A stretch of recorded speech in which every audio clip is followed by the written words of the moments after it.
Hello viewers, আসসালামু আলাইকুম। আজ আবার একটা নিউ আনাদার রেসিপি নিয়ে চলে আসলাম আপনাদের সামনে। এই যে দেখুন, মুরগির মাংস দিয়ে লাউ।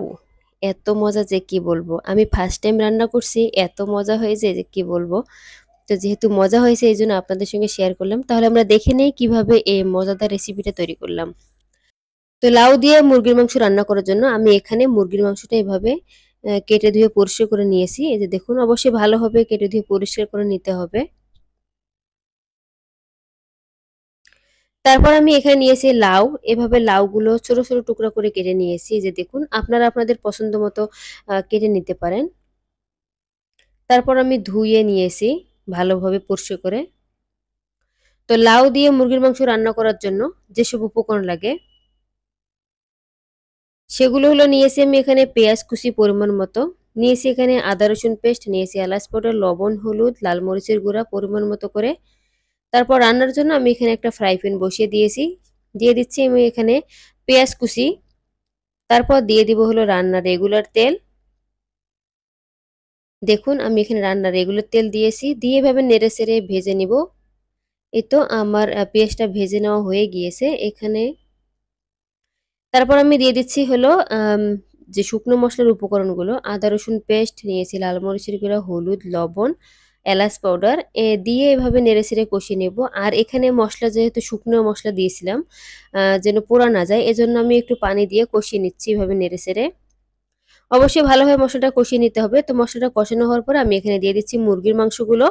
মুরগির মাংসগুলো দিয়ে এভাবে নেড়েচেড়ে কিছুক্ষণ কষিয়ে নেব।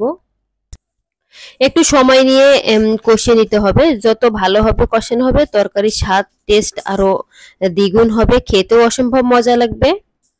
এই যে দেখুন, আমি এভাবে নেড়েচেড়ে কষিয়ে নিচ্ছি, নইলে নিচে লেগে পুড়ে যাবে। এই জন্য একটু ঘন ঘন নেড়েচেড়ে দিতে হবে। তো এই তো আমার মুরগির মাংসটা কষানো হয়ে গিয়েছে। এখন আমি দিয়ে দিচ্ছি লাউ। লাউগুলো দিয়ে দিচ্ছি, আর আমি সঙ্গে ২টা আলুও দিয়েছি এখানে। দিয়ে এভাবে নেড়েচেড়ে কষিয়ে নিচ্ছি।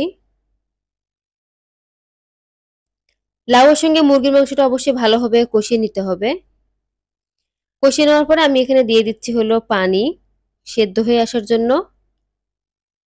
এই যে দেখুন, আর এই যে এদিকে দেখুন আমার তরকারিতে বলক উঠে আসছে। আমি এখন একটু নেড়েচেড়ে দিচ্ছি ঢাকনা উঠিয়ে। আর এই যে আমার তরকারিটা হয়ে এসেছে, আমি এখন দিয়ে দিচ্ছি পেঁয়াজ বেরেস্তাগুলো। দিয়ে এভাবে নেড়েচেড়ে কিছুক্ষণ রান্না করে নিব। তারপর দিয়ে দিচ্ছি হলো টেলে নেওয়া জিরা ধনিয়ার গুঁড়া। দিলে তরকারিতে সুন্দর একটা ফ্লেভার আসবে, খেতেও অনেকটা ভালো লাগবে। দেখুন, আমি এভাবে নেড়েচেড়ে এখন রান্না করে নিব কিছুক্ষণ। আর এই যে দেখুন, আমার রান্না হয়ে এসেছে, এখন আমি নামিয়ে নিব। এ দেখুন, আমি এখন নামিয়ে নিচ্ছি, আমার রান্না হয়ে গিয়েছে। আর এই যে নামিয়ে পরিবেশন করে দেখাচ্ছি কতটা সুন্দর হয়েছে। দেখছেন, খেতে কিন্তু অসম্ভব মজা হয়েছে। তো আজকের ভিডিও কেমন হয়েছে অবশ্যই কমেন্ট করে জানাবেন। আল্লাহ হাফেজ।